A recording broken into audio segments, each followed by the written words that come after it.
आज के इस वीडियो में हम लोग इस बिल्डिंग डिज़ाइन के बारे में बात करेंगे।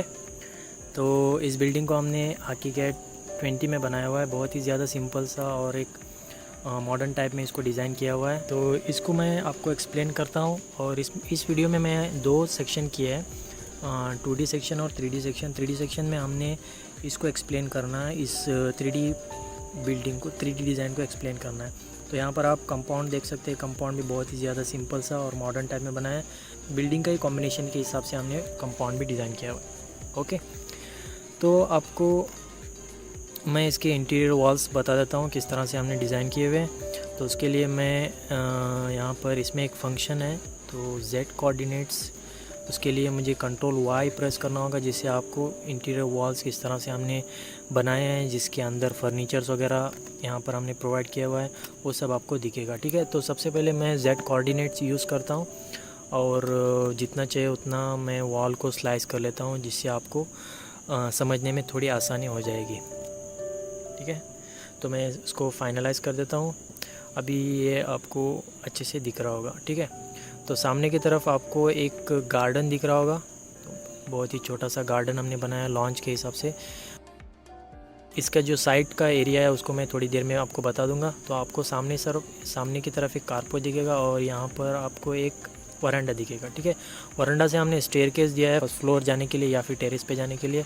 और स्टेयरकेस हॉल का साइज़ 12 फीट इंटू 6.6 फीट का है और फ्लाइट जो है 3 फीट का हमने दे रखा है। ठीक है, तो बिल्डिंग हाइट के हिसाब से हमने राइज़र दिया है 6 इंच और ट्रेड दिया है 10 इंच, जिससे ये जो डायमेंशन है ये स्टैंडर्ड साइज़ का है। इसके हिसाब से यानी राइज़र के हिसाब से यहाँ पर 21 आ जाएगा बिल्डिंग के हाइट के हिसाब से। ओके, उसके बाद हमने वरांडा से ही फर्स्ट लिविंग रूम के लिए एंट्री दी हुई है, मेन गेट या मेन डोर आप बोल सकते हैं। तो मेन डोर से जैसे आप इंटर करोगे आपको बड़ा सा एक लिविंग हॉल मिलेगा। ठीक है, तो लिविंग हॉल कुछ इस तरह से हमने डिज़ाइन किया हुआ है, बहुत ही ज़्यादा सिंपल सा है। और ये जो हमने फर्नीचर वगैरह लगाया है ये डिफ़ॉल्ट है, इसको अगर आप डाउनलोड करके करते हो तो आप अच्छे से डिज़ाइन कर सकते हैं। ठीक है, तो लिविंग हॉल में हमने 2 विंडो प्रोवाइड किए हुए हैं, इस तरफ ईस्ट वेस्ट की तरफ। और लिविंग रूम से एक ओपन दिया हुआ है डाइनिंग रूम के लिए, और डाइनिंग रूम का साइज़ जो है मैं आपको थोड़ी देर में बताने वाला हूँ। और उसी तरह से डाइनिंग रूम से ही किचन भी हमने यहाँ पर सामने की तरफ प्रोवाइड किया हुआ है। किचन में बहुत सारी चीज़ें हमने दिए हुए हैं जो किचन में नेसेसरी चीज़ें रहती है। किचन से यहाँ पर मैं एक फ्रंट में एक विंडो दिया हुआ है, जिससे सामने की तरफ जो भी हजरत आएंगे या फिर कोई आया हुआ होगा तो आपको दिख जाएगा। उसके बाद डाइनिंग रूम से हमने एक बेडरूम के लिए एंट्री दी हुई है। इस डिज़ाइन में हमने सिर्फ एक बेडरूम बनाया है। तो प्लानिंग के बारे में आपको थोड़ी देर में बताऊंगा। सबसे पहले हम 3D में जान लेते हैं। तो इस बेडरूम में हमने एक बेड दिया है और 8.8 फीट इंटू 6 फीट का एक वार्डरोब दिया हुआ है। इस बेडरूम में अटैच बाथ भी प्रोवाइड किया हुआ है, जिसमें आपको नेसेसरी चीज़ें दिख जाएगी, जैसे कमोड वगैरह है वो सब दिख जाएगा। ठीक है, तो यह था सिंपल सा एक 3D एलिवेशन, और आपको सामने की तरफ कंपाउंड और एक मेन गेट दिखेगा। ठीक है, ये बहुत ही ज़्यादा सिंपल सा डिज़ाइन है।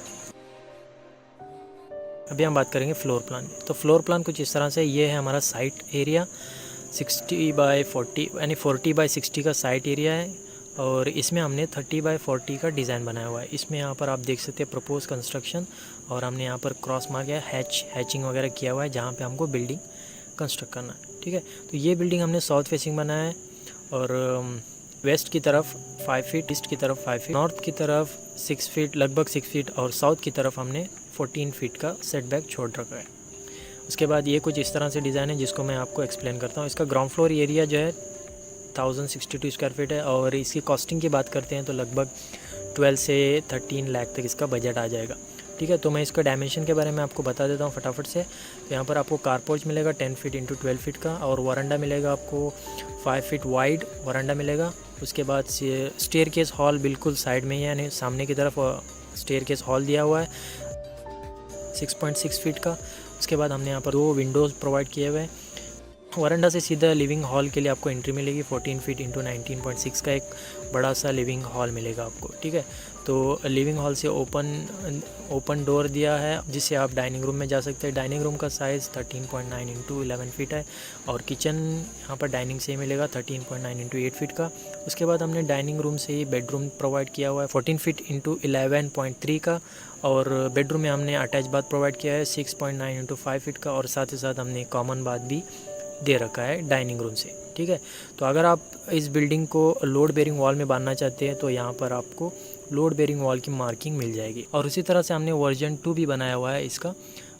इस प्लानिंग में हमने 2 बेडरूम बनाए हुए हैं। जहाँ पर हमने एक डाइनिंग रूम बनाया था उसको निकाल कर हमने बेडरूम बनाया हुआ है, और जो डाइनिंग रूम था हमने लिविंग रूम और कम डाइनिंग रूम बनाया हुआ है, ठीक है। तो स्ट्रक्चर सेम रहेगा, बस आपको पार्टीशन डालना होगा जिससे आपको 2 बेडरूम मिल जाएंगे, कॉमन बाथ आपको नहीं मिलेगा, यानी 2 बेडरूम को अटैच बाथ हो जाएगा, ठीक है। और अगर आप आरसीसी स्ट्रक्चर में बांधना चाहते हैं तो यहाँ पर आपको कॉलम मार्किंग भी प्रोवाइड की हुई है। 13 नंबर ऑफ़ कॉलम्स यहाँ पर हमने प्रोवाइड किए हुए हैं, उसके साथ साथ हमने कॉलम मार्किंग भी यहाँ पर दे रखी है, ठीक है।